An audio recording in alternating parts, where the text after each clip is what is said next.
പണ്ടൊക്കെ ഈ പ്രായമായവർക്ക് മാത്രമായിരുന്നു ഈ മുട്ടുവേദന വരാറുള്ളത്. ഇപ്പോൾ യുവാക്കളിൽ പലർക്കും ഈ ഒരു മുട്ടുവേദന കണ്ടുവരുന്നുണ്ട്. അതിന് മെയിൻ ആയിട്ടുള്ള റീസൺസ് എന്താ?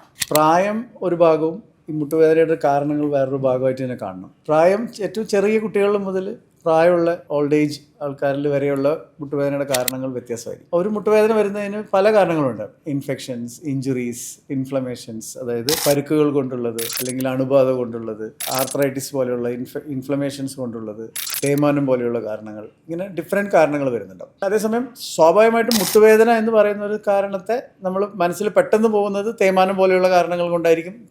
ചോദിച്ചതിൻ്റെ അർത്ഥം അങ്ങനെയായിരിക്കാം. പക്ഷെ അത്തരം കാരണങ്ങൾ എന്തുകൊണ്ട് ചെറുപ്പക്കാരിൽ വരുന്നു എന്ന് ചോദിക്കുമ്പോൾ നമ്മൾ ഈ തേയ്മാനം കാരണമുള്ള മുട്ടുവേദന എന്തുകൊണ്ട് ഉണ്ടാകുന്നു എന്നുള്ള റീസൺസാണ്, അല്ലെങ്കിൽ അതാണ് നമ്മൾ മനസ്സിലാക്കേണ്ടത്. അപ്പോൾ അത് എന്താണ് സംഭവിക്കുന്നതെന്ന് വെച്ച് കഴിഞ്ഞാൽ, തേയ്മാനം എന്ന് പറഞ്ഞാൽ നമ്മളെ മുട്ടിനകത്തുള്ള നോർമലി ഉള്ള മിനുസമുള്ള എല്ലിനെ കവർ ചെയ്തിരിക്കുന്ന ജോയിൻറ്റിനകത്തുള്ള കാർട്ടിലേജ് എന്ന് പറയുന്ന പാടയിൽ ഉണ്ടാകുന്ന വ്യതിയാനങ്ങൾ കൊണ്ട് ഉണ്ടാകുന്ന മാറ്റങ്ങളെയാണ് ഈ തേയ്മാനം എന്ന് പറയുന്നത്. അത് ചെറുപ്പക്കാരിൽ എന്തുകൊണ്ട് വരുന്നു എന്ന് വെച്ചാൽ, ചില ഡെഫിഷ്യൻസീസ് അല്ലെങ്കിൽ ചില പരുക്കുകൾ, ഈ കാർട്ടിലേജിന് ഡാമേജ് ഉണ്ടാക്കാവുന്ന ചില സ്പോർട്സ് ഇഞ്ചുറീസ്, ഇങ്ങനെയുള്ള കാരണങ്ങൾ കൊണ്ട് ഈ കാർട്ടിലേജസിന് ഡാമേജ് വരികയും അത് ശ്രദ്ധിക്കപ്പെടത്തക്ക രീതിയിലുള്ള കടുപ്പത്തിൽ അല്ലെങ്കിൽ അത്രയും സിവിയറിറ്റിയിൽ ഇല്ലാത്ത തേയ്മാനങ്ങൾ അല്ലെങ്കിൽ പരുക്കുകളാണെങ്കിലും കാലക്രമേണ അത് ഡെവലപ്പ് ചെയ്ത് തേയ്മാനം പോലെയുള്ള ചേഞ്ചസ് യങ് പേഷ്യൻസിൽ ഡെവലപ്പ് ചെയ്യുന്നതായിട്ട് വരാം.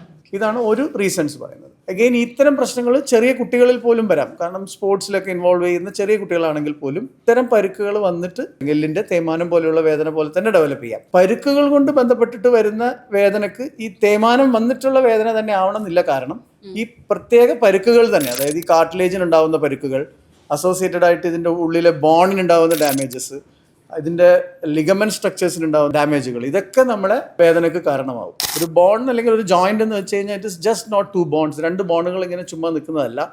ഇതുപോലെ ബന്ധിപ്പിച്ച് നിർത്തുന്ന ഒരുപാട് സോഫ്റ്റ് ടിഷ്യൂ സ്ട്രക്ചേഴ്സ് ഉണ്ട് ഇതിനകത്ത്.